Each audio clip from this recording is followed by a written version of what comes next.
আরজিকরের ঘটনার দিকে তো অবশ্যই আমাদের নজর থাকবে, তবে এই মুহূর্তে আরো একটি গুরুত্বপূর্ণ খবরের দিকে নজর রাখবো, যেখানে হাইকোর্টে মানিক ভট্টাচার্যের জামিন মামলার প্রস্তুতির জন্য কলকাতা হাইকোর্টের নির্দেশ।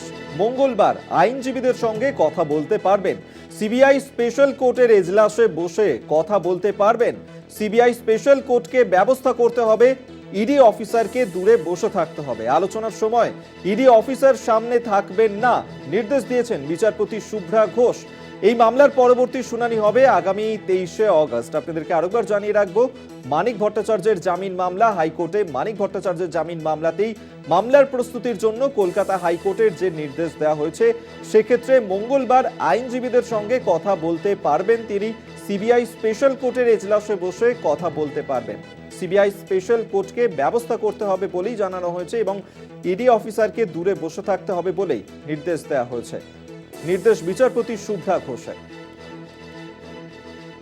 পীযূষ কান্তি নাগ আমাদের সঙ্গে এই মুহূর্তে টেলিফোনে রয়েছেন প্রতিনিধি, বিস্তারিত জানবো। পীযূষ, মানিক ভট্টাচার্যের জামিন সংক্রান্ত মামলা, আর সেই মামলাতেই কলকাতা হাইকোর্টের তরফ থেকে ঠিক কি নির্দেশ দেওয়া হলো? দেখো, মানিক ভট্টাচার্যের জামিনের মামলার শুনানি চলাকালীন দেখা যায় যে বিচারপতি লক্ষ্য করেন যে মানিক ভট্টাচার্যের সঙ্গে তার আইনজীবীর কিছুটা নথি সংক্রান্ত বিষয়ে তথ্যের আদান প্রদানের সমস্যা হচ্ছে। সেক্ষেত্রে তার আইনজীবীকে বিচারপতি নির্দেশ দেন যে তার ক্লায়েন্টের সঙ্গে উপযুক্তভাবে কনফারেন্সের মাধ্যমে বিষয়টি পরিষ্কার হওয়ার জন্য।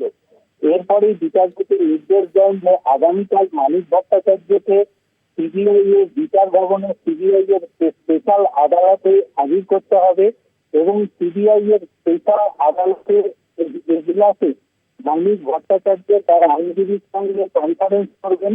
কনফারেন্সের মাধ্যমে তাদের এই জামিন সংক্রান্ত মামলায় যে সমস্ত নথিপত্রের আদান প্রদান সেগুলি সঠিকভাবে তারা বুঝে নেবেন এবং সেই সময় ইডির একজন আধিকারিক এজলাসে উপস্থিত থাকবেন, কিন্তু তাকে নির্দিষ্ট দূরত্বে কাছ থেকে থাকতে হবে। আইনজীবীদের সঙ্গে যখন মানিক ভট্টাচার্য তার কনফারেন্স করবেন সেই সময় সেই কাছে এই ইডির আধিকারিক থাকতে পারবেন না।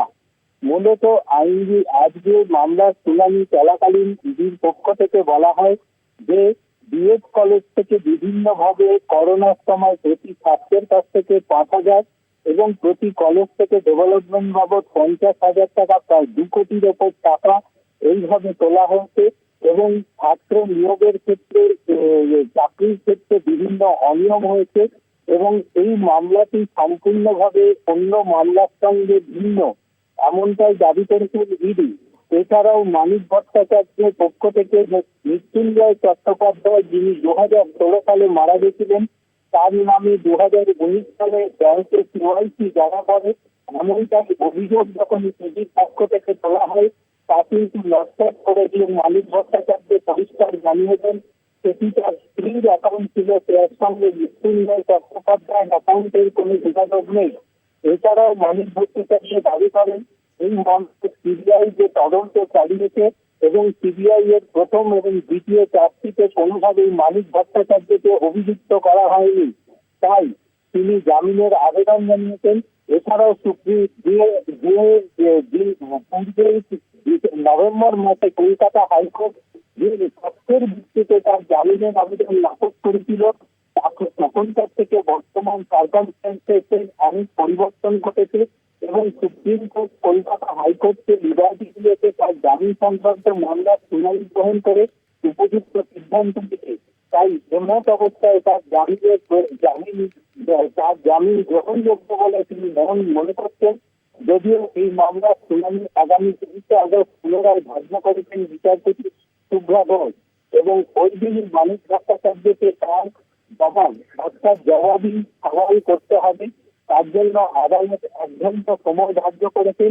ইডির পক্ষ থেকে তার জামিনের বিরোধিতা করে যে সওয়াল করেছে সেই সওয়ালের প্রেক্ষিতে মানিক ভট্টাচার্যকে তার জবাবি সওয়াল শেষ করতে হবে এবং তারপরেই কিন্তু আদালত তার পরবর্তী নির্দেশিকা জারি করবে। ধন্যবাদ তোমায় পীযূষ কান্তি নাগ, আমাদের সঙ্গে এই মুহূর্তে টেলিফোনে ছিলেন প্রতিনিধি।